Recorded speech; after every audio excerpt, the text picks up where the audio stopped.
चलो देखो ध्यान से, अभी तक हम लोग क्या पढ़े उसको एक बार समराइज कर लेते हैं कि क्या क्या अभी तक हम लोग पढ़े हैं। तो हम लोग क्या पढ़े, सबसे पहले वर्ग पढ़े हैं कि वर्ग क्या होता है। ध्यान दो, यदि किसी संख्या को उसी संख्या से गुणा करने पर प्राप्त गुणनफल को उस संख्या क्या कहते हैं, वर्ग कहते हैं। किसी संख्या को उसी संख्या से गुणा करने पर प्राप्त गुणनफल क्या कहलाता है, उस संख्या का वर्ग। जैसे 3 को उसी संख्या से गुणा करें तो प्राप्त गुणनफल क्या है, 9। 9 3 का क्या कहलाएगा, वर्ग कहलाएगा। इसमें किसी को दिक्कत नहीं। नेक्स्ट शून्यतर मतलब अभी बताया, शून्यतर का मतलब क्या होता है, शून्य को छोड़कर।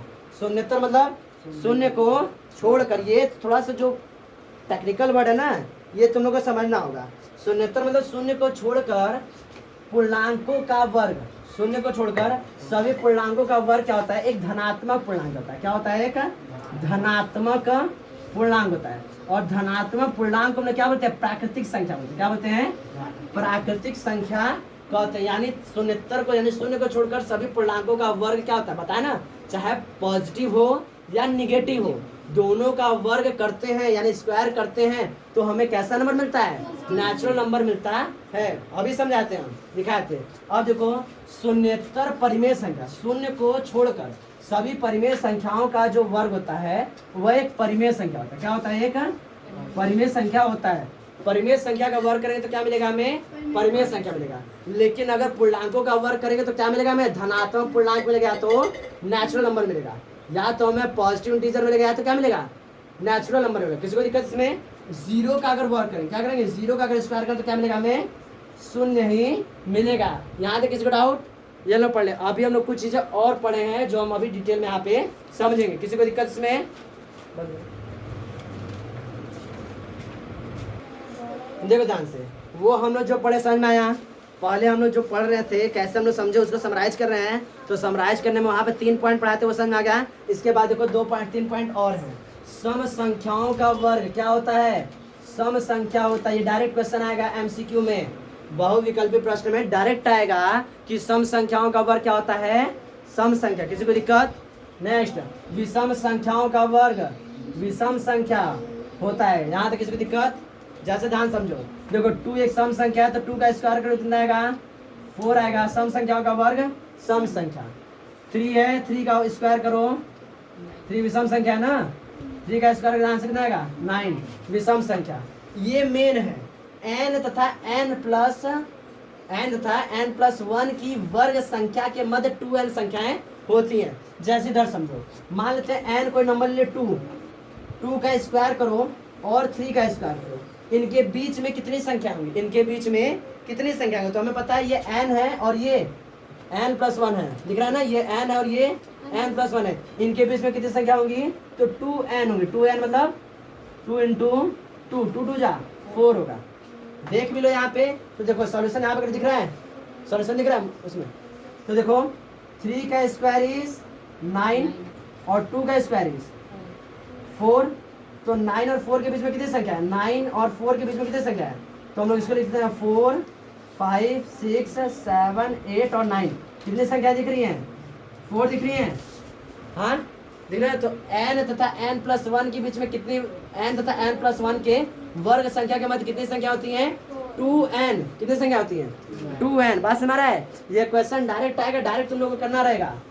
यह हम लोग क्वेश्चन कराएंगे तो वहां पर हम देंगे, या जब टेस्ट देंगे तो उसमें हम क्वेश्चन देंगे, तुम लोग समझ के करना होगा। बात समझ आ रही है। आगे n विषम संख्याओं का योग n स्क्वायर होता है। n विषम संख्या, देखो यहाँ पर दिख रहा है, सोल्यूशन करें देखो ध्यान से। जैसे 1 हो गया, 3 हो गया, ये ऑड नंबर है ना, 5 हो गया, 7 हो गया, 9 हो गया, 11 हो गया और 13 हो गया। कितनी संख्या हुई, तो देखो 3 3 6 और 7, कितनी संख्या है, 7। तो 7 होगा तो इसको ऐड कर कितना आएगा, 7 7 जा 49। कितना होगा, 49। ऐड करो तो 49 ही आएगा। ऐड कर कितना आएगा, 49। देखो 4 9 9 और 7 16 16 और 25 25, ये कितना होगा 36 36 और 13 कितना होगा 49। कितना होगा, बात सुना रहा है। तो n विषम संख्याओं का वर्ग कितना होता है, डायरेक्ट, या तो बीच वाला पकड़ के स्क्वायर कर दो, या तो गिनोगे तो 7 ही आएंगे। 7 का स्क्वायर कर दो तो कितना होगा 49। ये सब क्वेश्चन एमसीक्यू में डायरेक्ट आएंगे। सॉल्व करते करते सर का बाल सफेद हो जाएगा, ज्यादा बड़ा नंबर दिए तो। बात सुना रहा है।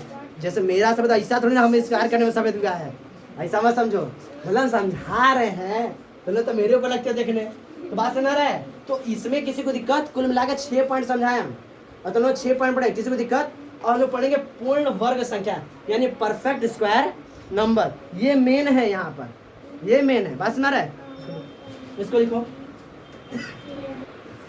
चलो ध्यान दो। अब हम लोग समझते हैं पूर्ण वर्ग संख्या के बारे में। पूर्ण वर्ग संख्या क्या होता है, तो देखो क्या होता है, यदि किसी संख्या को किसी दूसरी संख्या या किसी अन्य संख्या के वर्ग के रूप में लिख सकते हैं। क्या चीज, यदि किसी संख्या किसी दूसरी संख्या के वर्ग के रूप में लिख सकते हैं तो उस संख्या को हम पूर्ण वर्ग संख्या कहेंगे। जैसे 25 एक संख्या जिसको हम लोग उसी दूसरी संख्या के वर्ग के रूप में यानी ऐसे वर्ग के रूप में लिख सकते हैं, तो 25 क्या कहलाएगा, पूर्ण वर्ग संख्या कहलाएगा। क्या बताओगे, यदि किसी संख्या को किसी अन्य संख्या के वर्ग के रूप में लिख सकते हैं तो वह संख्या क्या कहलाएगी, पूर्ण वर्ग संख्या कहलाएगी। बात सुना रहे हैं, पूर्ण वर्ग संख्या क्या होता है। अब देखो हम लोग समझे पूर्ण वर्ग संख्या का परीक्षण, यानी पूर्ण वर्ग संख्या कैसे हम चेक करेंगे कौन संख्या पूर्ण वर्ग संख्या कौन सी नहीं है। बात सुना रहे, तो पूर्ण वर्ग संख्या का परीक्षण, तो देखो क्या होता है, हम लोग यहाँ पर कुछ 1 से लेकर 10 तक की संख्याओं का वर्ग लिख लिए हैं।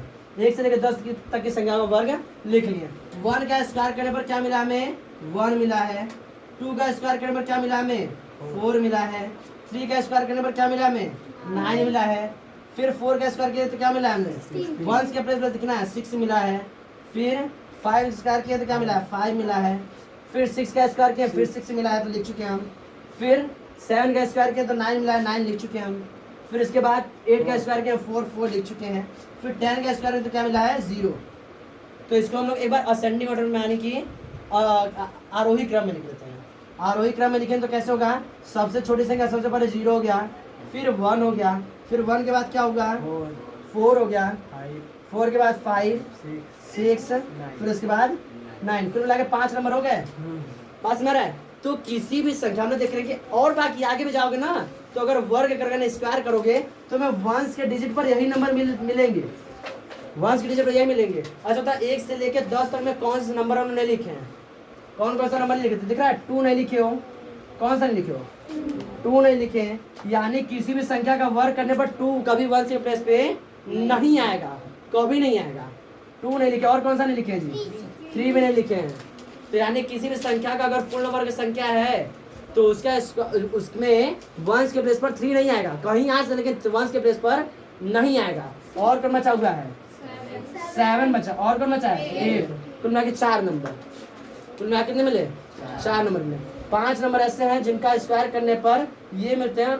5 नंबर क्या है, पूर्ण वर्ग संख्या में आएंगे और 4 नंबर पूर्ण वर्ग संख्या में नहीं। बात दिख रहा है कि नहीं, हाँ। अगर कोई नंबर है जिसमें वंश के प्लेस पर यानी इकाई के स्थान पर 2, 3, 7 या 8 है तो वह संख्या कुछ भी हो वो पूर्ण वर्ग नहीं होगा, वह पूर्ण वर्ग संख्या नहीं होगा। यहाँ आप लोग आंख से देख के बता देंगे पूर्ण वर्ग संख्या है कि नहीं। अगर 0, 1, 4, 5, 6, 9 है, 0, 1, 4, 5, 6, 9 है तो वह पूर्ण वर्ग संख्या हो सकता है। ऐसा नहीं बोले कि होगा ही होगा, लेकिन हो सकता है। लेकिन अगर 2, 3, 7, 8 है तो कभी भी नहीं होगा पूर्ण वर्ग संख्या। बात समझ रहे हैं, वह पूर्ण वर्ग संख्या नहीं होगा। तो यहाँ पर हम देख के समझ जाओगे तो कौन संख्या है जिनको ये ऐसा नहीं कि बहुत ट्रिक याद नहीं करना जी, 2, 3, 7, 8 ये अगर इकाई के स्थान पर तो वह संख्या पूर्ण वर्ग संख्या नहीं होगा।